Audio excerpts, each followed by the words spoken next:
आज हम लोग देखेंगे रेडियन के बारे में कि रेडियन का जो वैल्यू होता है, जैसे पाई का वैल्यू 180 होता है, वो आता कहाँ से है उसके बारे में हम लोग आज के वीडियो में देखेंगे और आज की क्लास में पढ़ेंगे। तो सबसे पहले फर्स्ट ऑफ ऑल हम लोग एक सर्कल बना लेते हैं। ओके, हम लोग को प्रूफ करना है pi C is equal to 180 degree. Pi C is equal to 180 degree. तो सबसे पहले फर्स्ट ऑफ ऑल अगर हम लोग यहाँ पे सेंटर मानते हैं और यहाँ से एक लाइन ड्रॉ करते हैं तो ये रेडियस कहलाता है, सबको मालूम है। और इस रेडियस के थ्रू कुछ ना कुछ यहाँ पर सेंटर के पास एंगल फॉर्मेशन हो रहा है। और ये जो यहाँ से यहाँ तक ये है, ये जो आप लेंथ देख रहे हैं उसको बोलते हैं आर्क। क्या बोलते हैं? आर्क। इसको बोलते हैं आर्क, जो हम लोग L से डिनोट करते हैं। फर्स्ट ऑफ ऑल L से डिनोट करते हैं। तो ऐसा आप लोग एक चीज देख सकते हैं कि अगर हम लोग आर्क को बढ़ाएंगे, जैसे इस तरह से आर्क को बढ़ाएं, यहाँ पे आर्क को इस तरह से बढ़ाएं, तो यहाँ पे थीटा में भी यानी एंगल में भी चेंजेस आएगा। जैसे जैसे आर्क का लेंथ बढ़ेगा वैसे वैसे थीटा में भी चेंजेस आएगा। इसका मतलब ये हो गया जो एंगल है वो डायरेक्टली प्रोपोर्शनल है। डायरेक्टली प्रोपोर्शनल दैट मींस ये होता है कि अगर हम लोग लेंथ को बढ़ा रहे हैं तो एंगल भी इंक्रीज कर रहा है, यदि एंगल को बढ़ाएंगे तो लेंथ भी इंक्रीज करेगा। इसका मतलब ये हो गया हमारे पास एक डेटा आया कि angle directly proportional to arc, जिसको हम लोग L मान के चल रहे थे।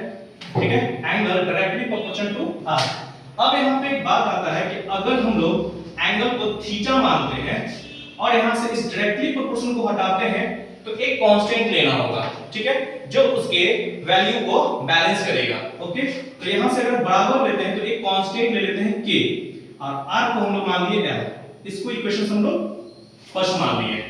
फिर नेक्स्ट फेज में हम लोग देखते हैं एक चीज को और समझना होगा, 1 रेडियन, कि 1 रेडियन एक्चुअली है क्या। 1 रेडियन का मतलब होता है कि थीटा कब 1 रेडियन होगा। सबसे पहले ये समझते हैं, अगर रेडियस और लेंथ दोनों आपस में बराबर हो जाए, रेडियस और लेंथ किसी न किसी पॉइंट पे तो बराबर होगा ही हो। अगर दोनों आपस में बराबर हो जाए सच दैट, जैसे कि मान के चलते हैं कि और सर्कल से समझते हैं हम लोग, यहाँ पे इस तरह से ले लिए और ये रेडियस आ गया और ये अगर इसका लेंथ समथिंग x है, मान के चलते हैं x यूनिट, तो इसका भी लेंथ होना चाहिए x यूनिट। तब यहाँ पे जाकर के जो थीटा होगा वो 1 रेडियन फॉर्म करेगा। c के 1 के ऊपर जो मैंने c दिया है वो रेडियन का सिंबॉलिक है, ठीक है, सिंबल है। ओके, तो इस तरह से हम लोग बात समझते हैं। तो वो अगर 1 रेडियन का बात करेंगे यहाँ पे, तो 1 रेडियन का बात करेंगे तो यहाँ पे k लेना होगा और फिर थीटा लेना होगा अकॉर्डिंग टू क्वेश्चंस। ठीक है, सॉरी थीटा को मैंने ले लिया, थीटा का वैल्यू ये है और k लेना पड़ेगा। और यहाँ पे l के जगह पे हम लोग r भी रख सकते हैं और l भी रख सकते हैं, कोई प्रॉब्लम नहीं है। रीजन क्या है कि l जो हो गया है अब r के बराबर हो गया है। ठीक है, ये हो गया सेकंड। थर्ड क्वेश्चन के ऊपर अगर बात करेंगे तो अगर मान के चलते हैं कि ये पूरा कवर कर चुका, ये कितना कवर कर चुका? पूरा। तो ये जो एंगल्स होगा कितना डिग्री का होगा? 180 डिग्री का होगा। और यहाँ पे जो लेंथ है वो कितना होगा? एक्चुअली पूरा तो 2 पाई r होता है, सबको मालूम है, circumference is equal to 2 pi r। तो हम लोग यहां से लेकर के यहां तक के अगर लेंथ को रिकॉग्नाइज करेंगे तो 2 पाई r बाय 2 यानी पाई r।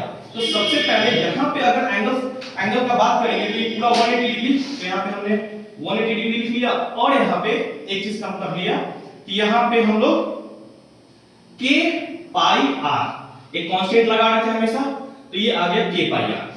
अब हम लोग क्या करेंगे कि यहाँ पे पहला और दूसरा और तीसरा है ना को लेकर के चलेंगे। तो सबसे पहले अगर हम लोग तीसरा और दूसरे में डिवाइड लगा देते हैं तो क्या होगा स्थिति? 180 degree 1 radian is equal to k pi r और kr। ओके, यहां से kr से kr कैंसिल हो गया और 180 इज इक्वल टू आ गया पाई इनटू 1 रेडियन, यानी कि pi radian is equal to 180 degree. ये आपका रिजल्ट आ गया, ये आपका रिजल्ट आ गया। तो इसका मतलब यही हो गया, यहाँ पे पाई एक रेडियन फॉर्म है, पाई का वैल्यू 22/7 भी होता है, लेकिन वहां से और यहाँ पे कोई रिलेशन नहीं है आपस में, ठीक है। यहाँ पे पाई c इक्वल टू 180 डिग्री हो गया, ये फर्स्ट ऑफ ऑल हो गया। अगर एक और फॉर्मूला हम लोग देखें कि थीटा बराबर l बाई r कैसे आता है, ये भी रेडियन फॉर्म में होता है, theta is equal to l by r, इसको हम लोग कैसे प्रूफ करेंगे वो देख लेते हैं, है ना। तो सेम कंडीशंस है, अगर हम लोग यहाँ पे 1 से यहाँ पे 2 को डिवाइड लगा देते हैं तो यहाँ पे थीटा और यहाँ पे 1 radian is equal to kl by kr, तो k से k कैंसिल हो गया, यानी theta is equal to l by r, radian उधर लेकर के जाएंगे 1 रेडियन तो कोई फर्क नहीं पड़ेगा, यानी कि इसका वैल्यू हो गया 1c, ठीक है। आज की क्लास में हम लोग इतना ही देखेंगे। एक्चुअली ये याद रखना है कि pi c is equal to 180 degree होता है। अगर ये डिग्री है, अगर चेंजेस करना है डिग्री से रेडियन, तो सबसे पहले यहाँ पे अगर बात करेंगे 1 डिग्री इज इक्वल टू, तो यहाँ पे आ जाएगा पाई बटा 180, 1 डिग्री इज इक्वल टू। अगर रेडियन में कन्वर्ट करना है तो 1 रेडियन इज इक्वल टू हम लोग यहाँ पे लगाएंगे 180 बटा पाई डिग्री, ये चीज था। रेडियन डिग्री से रेडियन में कन्वर्ट करना है तो पाई बटा 180, रेडियन से डिग्री में कन्वर्ट करना है तो 180 बटा पाई।